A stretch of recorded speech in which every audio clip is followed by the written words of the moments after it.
Magana gaannuftanii kuni akkaadaamii jireenya kaayyooti. Akkaadaamiin jireenya kaayyoo haaraa mul'ata haaraa qabatee isiniif dhufeera. Akkaadaamii kana keessatti waa'ee jireenya kaayyoo akkasumas ofitti amanummaa akkaataa jireenyaa waliin ilaalla. Kanaaf subscribe, like gochuun dagatinaa. Chaanaaliin kun chaanaalii keessanidha. Kanaaf Academy Purpose and Lifestyle Academy yookaas Academy jireenya kaayyoo jedhamuun erga hundeeffame yeroo keessatti hojii babbareedaa hojjechaa jira. Kanaaf viidiyoo bareedaa jireenya kaayyoo irratti akkasumas mul'ata kaayyoo adeemsa imala jireenyaa ilaalchisee torbanitti guyyoota 3 viidiyoo kan lakkisu ta'a. Guyyoonni kunis guyyoota kibxataa, kamisaa fi akkasumas guyyaa sanbata duraa viidiyoo gadi lakkisa jechuudha. Kanaaf subscribe gochuudhaani akkasumas follow gochuudhaani hiriyoota keessaniifis qooduu hin dagatinaa. Chaanaalii kana irratti wantoota hedduu waliin barana jechuudha. Har'a kanan qabadhee isiniif dhiyaadhe kaayyoo ofii akkamitti argachuu dandeenya, akkamittiin kaayyoo keenya argachuu dandeenya kan jedhudha. Kaayyoon jireenya namaa keessatti wanta murteessaadha jechuudha. Namni tokko kaayyoo isaa beekuun maaliif akka jiraatu, maaliif akka dhalate hubachuun beekumsa guddaadha jechuudha. Kanaaf kaayyoo keenya akkamitti argachuu dandeenya? Jalqaba kaayyoo keenya argachuun dura inni jalqabaa of beekuun gaarii ta'a jechuudha. Of beekuun beekumsa hundumaa keessatti isa bu'uuradha. Kanaaf jalqaba of beekuun isa murteessaadha. Kanaaf namni maaliif akka dhalate, maaliif akka jiraatu hin beekne kuni rakkina guddaadha jechuudha. Yookaas immoo wanta gaddisiisaa fi wanta jireenya namaa miidhu yookaas akka maaliif akka jiraatan of wallaaluudha jechuudha. Kanaaf wanti baay'ee gaddisiisaa fi wanti baay'ee jibbisiisaan inni guddaan biyya lafaa kanarraa of wallaaluu jechuudha. Kanaaf of beekuuf inni jalqabaa ofii keenya dhaggeeffachuudha.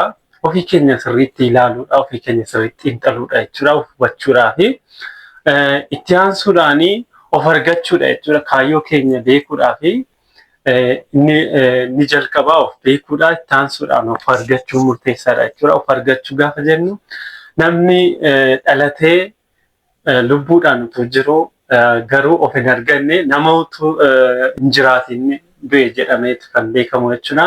Maaliif dhalachuun qofti waa tokko ta'uu hin danda'u jechuudha. Of argachuun murteessaadha. Eenyummaa ofii, maalummaa ofii, maaliifan dhaladhe, eessan jira, sadarkaa kamirran jira kan jedhu of hubachuu fi of argachuun murteessaadha jechuudha. Erga of argatame booda erga of hubanne of barreetii booda of kunuunsuun dhimma ijoodha jechuudha. Qabeenya akkamii akka taane maaliif erga gara biyya lafaa kan akka dhufne erga hubanne booda erga ofii keenya beekneetii booda of kunuunsuun gaarii ta'a jechuudha. Kunuunsa ofii gochuun, maalummaa ofii kunuunfachuun baay'ee gaariidha. Inni arfaffaan eenyummaa keenya hubannee erga of kunuunsinee booda jaalala ofiif kennuudha. Namoonni baay'een jaalala ofiif kennuu fi ofittummaa waliin makaniitii ilaalu. Jaalala ofiif kennuu jechuun wanta naaf malu argachuu akkan qabu beekuu jechuudha. Ofittummaa jechuun immoo wanta hundumtu kanuma koo ta'uu qaba jedhanii yaaduu jechuudha. Kanaaf jaalala ofiif kennuun isa murteessaadha jechuudha. Namni jaalala ofiif hin laanne nama biraafis jaalala kennuu, nama biraa jaallachuu hin danda'u jechuudha. Jaalala ofiif kennuu, of jaallachuun, ofiif iddoo gaarii kennuun, ofiif ilaalcha gaarii qabaachuun baay'ee gaariidha jechuudha. Tarkaanfii of beekuu keessaati, tarkaanfii kaayyoo ofii argachuu keessaati jaalala ofiif kennuun wanta ofiif malu, wanta naaf mala jedhamu akka argatan hubachuu jechuun jaalala ofiif kennuudha jechuudha. Jaalalli kennanii fudhachuuti. Namni jaalala of keessaa hin qabne nama biraafis jaalala kennuu hin danda'u. Namni jaalala of keessaa qabu, namni ofii isaatiif iddoo kennu, namni ofii isaa jaalala kennu, nama biraafis akkasuma jaalala kennuu danda'a jechuudha. Kanaaf keessa keenyatti jaalala ofiif qabaachuun madda gammachuuti jechuudha. Ofii keenya jaallachuun, ofiif jaalala kennuun jechuudha. Itti aansuudhaan kaayyoo ofii keenya argachuudhaa fi inni murteessaan of leenjisuudha. Of leenjisuun yookaas of qaroomsuu yookaas of misoomsuudha jechuudha. Of misoomsuu gaafa jennu wantoota hin barbaachifne ofirraa dhabamsiisuudhaa fi wantoota barbaachisoo ta'an immoo gara jireenya keenyaatti fidachuudhaaf of leenjisuun gaarii ta'a jechuudha. Yeroodhaa yerootti of leenjisuu, barachuu akkasumas qaamaan, sammuun, miiraan of leenjisuun baay'ee murteessaadha jechuudha. Itti aansuudhaan qabxiin inni barbaachisaan kaayyoo ofii keenya argachuuf nu gargaaru yeroo hundumaa of cooquu yookaas immoo of haaromsuu jechuudha. Beekumsaan of haaromsuu, ilaalchaan of haaromsuu, akkasumas amala ofiitiin of haaromsuu, of jijjiiraa deemuun gaariidha jechuudha. Of haaromsaa deemuun gaariidha. Kan biraan of fooyyessaa deemuudha. Of fooyyessuun xumura hin qabu. Yeroo hundumaa of fooyyessaa deemuu tarkaanfii jireenyaa, imala jireenyaa keessatti godhamu keessatti keessa deebi'anii ilaaluudhaan kaayyoo ofii of fooyyessaa, of cimsaa, of ijaaraa deemuun murteessaadha jechuudha. Kan biraan mul'ata qabaachuudha. Mul'anni kallattii jireenya keenyaaf nu murteessa jechuudha. Kanaaf namni mul'ata hin qabne tokko bakka ga'u hin qabu jechuudha. Jireenya qisaasa'ee jiraata jechuudha. Kanaaf of beekuun of argachuuf akkasumas kaayyoo ofii argachuudhaaf inni murteessaan mul'ata qabaachuun gaariidha. Kanaaf kaayyoo ofii beekuudhaa fi tarkaanfiin jalqabaa of beekuun isa ijoodha jechuudha. Maaliifan dhaladhee rakkoo maaliif furuufan gara addunyaa kanaatti dhufe kan jedhu sirriitti kaayyoo ofii sirriitti adda baafatanii beekuun madda gammachuu hundumaati jechuudha. Namni kaayyoo isaa hin beekne jireenya qisaasa'ee jiraata jechuudha. Jireenya qisaasaa jiraachuurraati kan nama dhorku kaayyoo qabaachuudha. Waan duutuuf hin qabdu taanaan waan jiraatuuf hin qabdu jechuudha. Kanaaf waan duutuuf tokko, waan dhalatteef tokko qabaachuu qabda jechuudha. Kaayyoon kee maali? Maaliif gara addunyaa kanaa dhufte? Isa kana sirriitti hubachuun qabxii ijoodha jechuudha. Kanaaf har'umaa qabdee kaayyoo jireenya keetti sirriitti beekuun gaariidha jechuudha. Namni kaayyoo hin qabne kallattii jireenyaas hin qabu, galma itti adeemus hin qabu, akkasumatti jireenya qisaasa'e yookaas jireenya yeroo isaa akkasumatti dabarsa jechuudha. Kanaaf umurii kamittiyyuu haa ta'u kaayyoo ofii adda baafatanii beekuun waan murteessaadha jechuudha. Asirratti seenaa baay'ee murteessaa tokko isiniif dhaamuun barbaada. Kunis dubartii Maammaa Musee jedhamtu tokkotu ture. Dubartiin kun umurii ishee ijoollummaa keessatti dubartii aartii fakkii kaasuu irratti hojjechuudhaaf fedhii qabdu ture.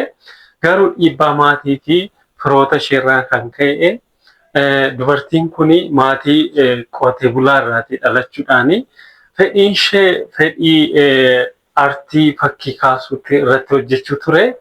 Garuu adeemsa jireenya ishee kana keessatti maatii fi firoonni ishee dhiibbaarraan ga'uudhaan mucaan isaanii kun ilma qonnaan bulaa teerumtee ijoollee akkuma isaanii horattee jireenyuma akkuma maatii isaanii jiraatanitti akka jiraattu itti himuudhaan isheenis isuma kana hojiirra oolchuudhaan umurii ishee 10 keessatti namoota ilma qonnaan bulaatti jireenya waliin jiraachuudhaa fi haala gaa'elaa qabachuudhaan jireenya isheetti fufuu eegalte. Kanuma keessatti umurii ishee waggaa 10 keessatti haadha ijoollee akkasumas 20 keessattis haadha ijoollota hedduu ta'uudhaan jireenya ishee baadiyyaa utuma geggeeffattu dubartiin kun umurii ishee 40 keessatti akaakayyuu utuma umurii isa 40 keessan darbin akaakilee arguuf geesse. Utuma jettu dubartiin kuni dubartiin jireenya baadiyyaa jiraattu kun abjuun ishee ganamaa aartii fakkii kaasu ta'e kuni umurii ishee waggaa 75ffaatti abbaan manaa ishee irraatii boqotaa. Umurii ishee waggaa 75 kana boodatti ogeessonni fayyaa hojii qonnaa irratti bobba'uu akka isheen hin dandeenye sababa humna isheetii fi fayyaa isheetii itti himu ture. Umurii 75 booda hojii qonnaa irratti hojii humna waan hin arganneef irratti bobba'uudhaaf carraa argachuu waan hin dandeenyeef umurii 75 booda buruushii akkasumas kaartaa fi wantoota ittiin suuraa kaasuuf ishee gargaaran naannoo ishee irraatii bitachuudhaani abjuu ishee ganamaa sana dhugoomfachuudhaaf suuraa fakkii kaasuu inni eegalte jechuudha.